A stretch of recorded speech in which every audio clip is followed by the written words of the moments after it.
Y antes de empezar, creo que se podría agradecer algún tipo de explicación de por qué el Tao Te Ching. Rigiéndome por el número de seguidores de cada religión, la lógica nos llevaría ahora al budismo.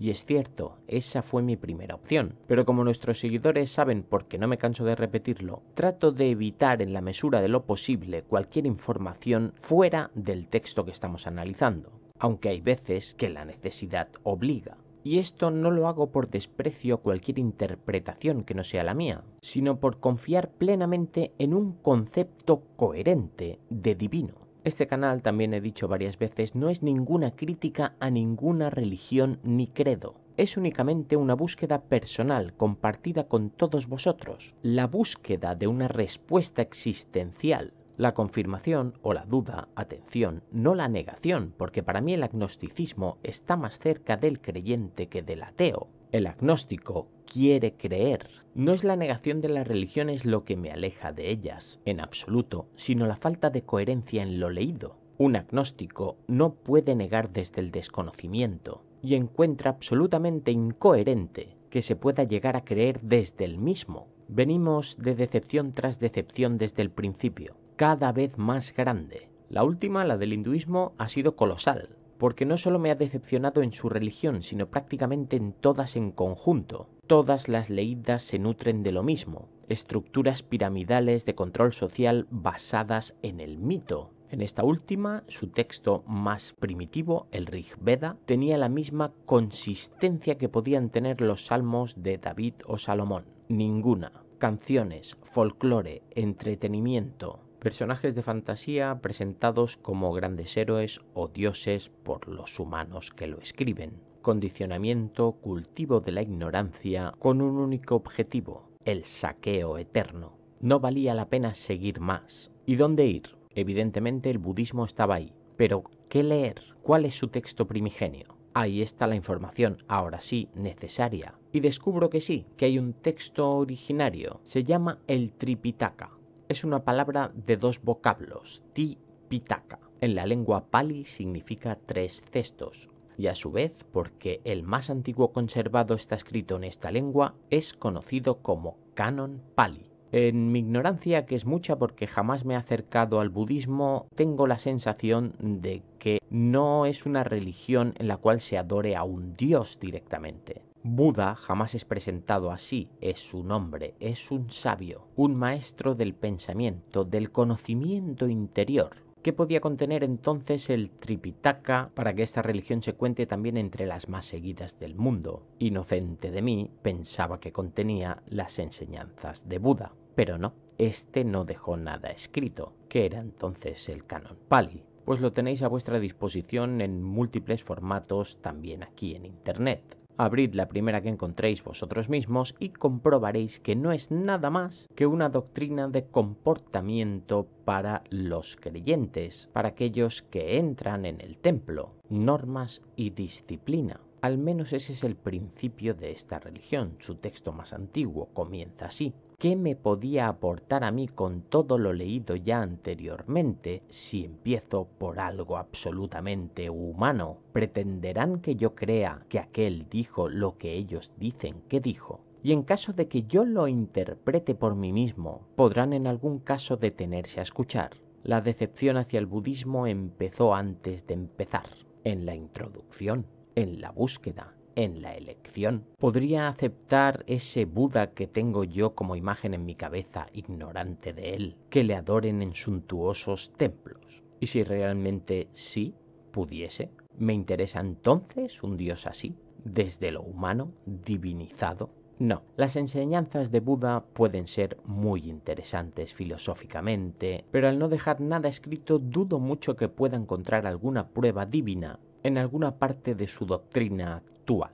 No puedo negarlo, sigo siendo un absoluto ignorante de ello, pero sí puedo descartarlo. Como por coherencia conmigo mismo puedo descartar prácticamente todo aquello que tenga alguna esencia de religiosidad, de jerarquía, de servicio. Así que tal vez en algún otro momento de la vida el budismo reclame mi atención, pero por ahora preferí tomar otro camino. ¿Cuál ha sido la razón? Ninguna. Simpatía intuitiva. Podía haberme decantado perfectamente por el shintoísmo, pero lo hice por el Tao.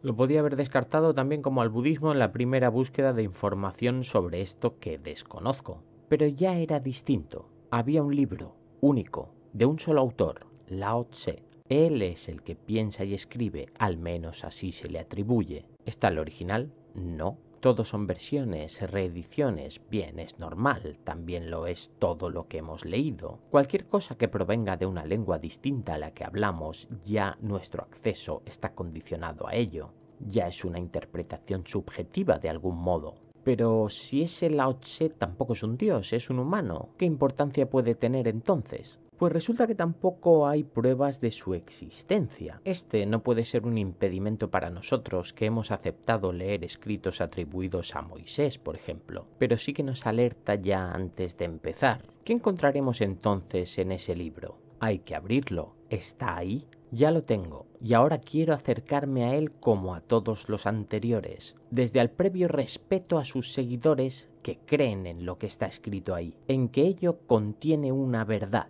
¿Y qué significa Dao de Jing? Porque es un título, querrá decir algo. Y descubro que Tao significa camino, el camino eficaz, el camino por el que se conforma o el camino virtuoso. Y el último vocablo, Qin, Ding, significa libro.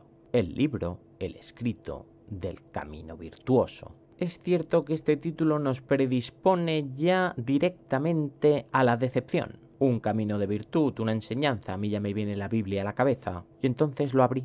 Y no había normas, no había doctrina. No empezaba con ninguna ley ni ningún ser todopoderoso. Al contrario, su comienzo era muy distinto a todo lo leído hasta ahora. Pero si os apetece, podemos dejar de hablar en pasado y descubrirlo juntos, cuando queráis, a vuestro ritmo.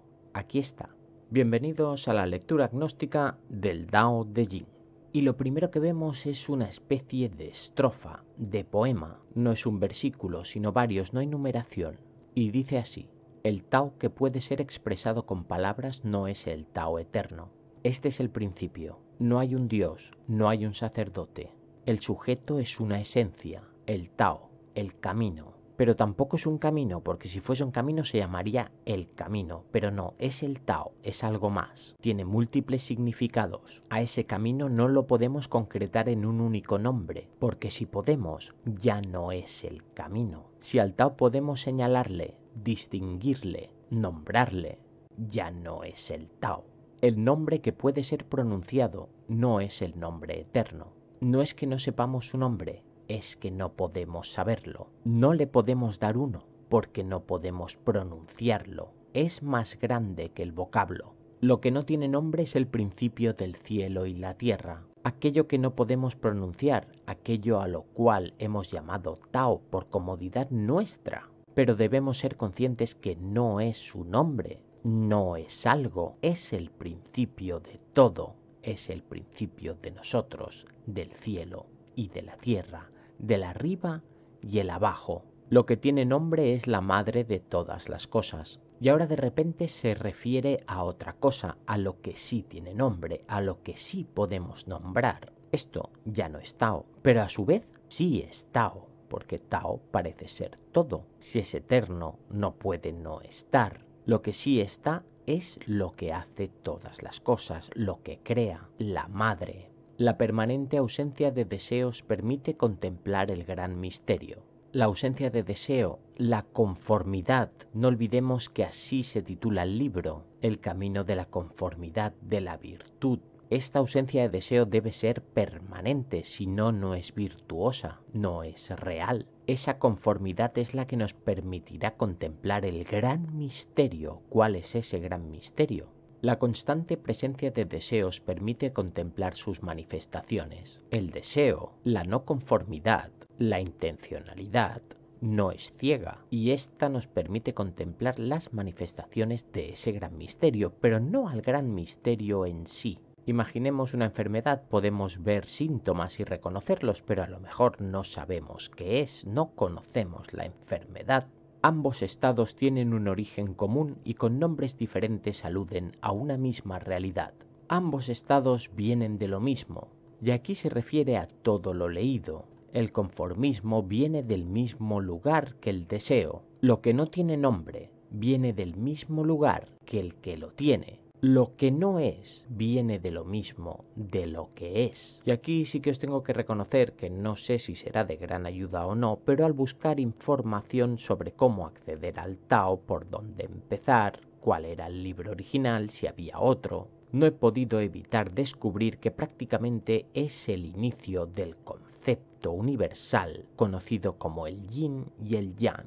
Y si atendemos a este primer poema, prácticamente podemos dibujarlo en nuestro razonamiento. La nada y el todo provienen del mismo lugar, tienen nombres distintos, pero pertenecen a lo mismo. El infinito insondable es la puerta de todos los misterios. La puerta de todos los misterios, de todos los deseos, de todo, es infinita, es insondable, es inalcanzable, inconcebible. De momento, en este primer capítulo, descubro algo distinto. Sí, es un libro humano, pero me reconoce claramente algo que no lo es. Quien lo escribe no me lo representa, no lo conoce, no lo sabe, no lo distingue, solo sabe qué es. Hasta el próximo capítulo.